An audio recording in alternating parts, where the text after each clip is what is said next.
Hi, everyone. I'm Keith Mathis, a premier ATP with the Project Management Institute. Welcome to 7 Minutes to PMP Mastery. Today, for the exam, we're going to be talking about motivational theories that every PMP candidate must know.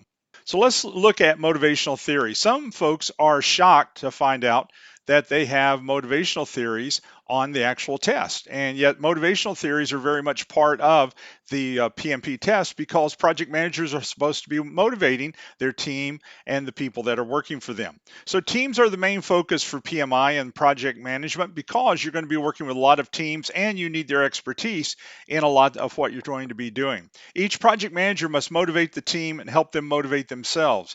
Now, the reason why this gets a little tricky on the PMP test is because when you think about motivation, especially if that worker does not work for you and you're not their direct supervisor, you typically think motivation has to go back to their particular supervisor or their manager. And so that's going to get you in the wrong direction on the PMP test. You have responsibilities and accountabilities over that worker if they're working for you. So you do have to motivate them, just like we're talking about here. So let's start with our first motivational theory. This is Maslow's hierarchy of needs. Maslow is probably the most published of all the motivational theories. And so Abraham Maslow organizes human needs around 5 different levels. And typically on the test, what they have a tendency to talk about really is the top level and the bottom level. And so you need to know all of them, but those two seem to be what they typically look at.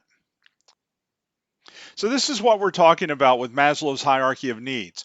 So notice the bottom level is physiological. So in other words, I can't motivate you if food, clothing, and shelter is not provided for you. If you're hungry, if you don't have a place to stay, if you don't feel safe, all of those type of things, then that's going to be one of the things that's going to be hard to ever try to get you motivated. The top level, though, is self-actualization. So once a person gets to the top level, they're motivating themselves. They're achieving what they think is their potential creativity and personal growth. So they're going to be motivating themselves there. So those two seem to be what seems to come up quite often on the test. So physiological and self-actualization. You need to know them all, but that typically is what comes up. Hertzberg's hygiene factor. The word hygiene is a terrible term, but Hertzberg came out with this theory, and hygiene factors really can be called maintenance factors sometimes on the test, but it's the same thing. Hygiene is just some characteristics of some of the negative things that people struggle with that demotivate them. And so the idea behind his theory was if you improve hygiene factors to reduce the unhappiness of the worker, then they have a tendency to stay long term. Also, the exam focuses on project managers motivating the team and understanding what motivates one worker compared to what motivates another worker. So here's Hertzberg's hygiene theory. So notice on the left-hand side, he talks about work conditions, salary, company policies, supervision, job security, relationships, work-life balance, and a lot of these are dissatisfaction. And so you'll find workers that once they get dissatisfied and nothing seems to be turning around for them, you'll lose them. And so you'll have higher turnover. On the right-hand side, you'll notice that he's talking about motivational factors, achievement, recognition, responsibility, growth, the work itself, advancement. All of those bring about satisfaction. You typically will have longer term tenure from your employees if we're able to help them stay satisfied with that job and with that work situation. Next is McGregor, Theory X, Theory Y. You maybe have heard of these. Theory X project managers are very authoritarian, and so they basically micromanage their people like crazy. Their idea is that workers just like work. Workers must be threatened with punishment in order to get them to do something. And then Theory Y project managers, they believe that their people are self-disciplined and are committed to the objectives, and so they look at them as they're great workers because they're not having to micromanage them very much. Theory Y is always preferred over Theory X for the PMP exam. And so when you're looking at those questions, just understand that PMI believes that we should be looking at our people as a resource, self-directed, and something as a resource that's bringing something positive to the project.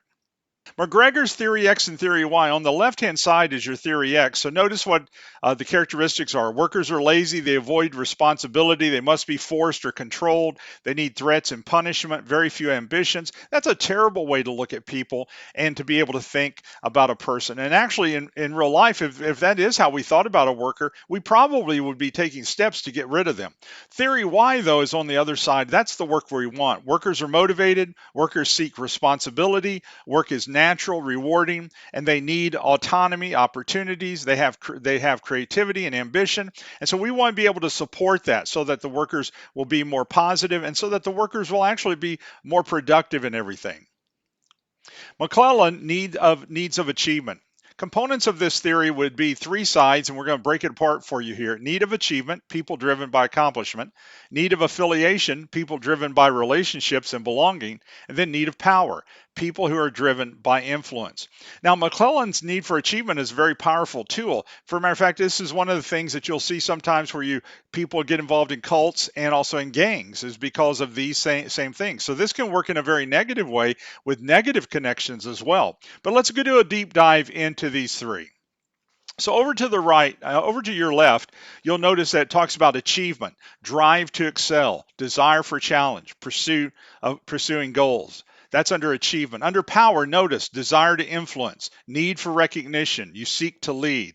And then also affiliation, desire for relationships, need for acceptance, and seek belonging.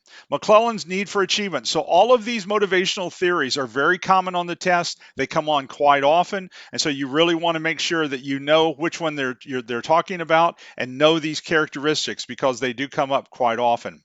Now, as we bring this to a close, let me talk about a couple of things. First off, one of the things that we have noticed is that we have a lot of people who will come to our seminars and they're scared of the PMP.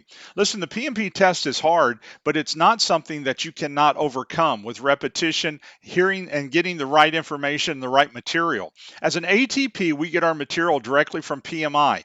All ATPs have the same material. We have to get it from PMI. So we're not looking at other books. You're not reading PMBOK. PMBOK is no longer the driver for this type of test. And so having that material changes the whole situation on making sure that you understand what the test questions are, and now also understanding how they're phrased. Also, typically your ATPs are helping the participants with additional questions so that you can hear what a PMP type of question is going to sound like prior to ever getting into the test. And so that's going to be good because it's helping you prepare for that. So listen, if I can help you, we do boot camps every other month virtually for people all over the world. Look at our website, get in one of our boot camps, and I guarantee you that we can get you through this PMP test. Thank you so much for watching our video today, and I hope it helped you a lot. Bye now. Have a good day.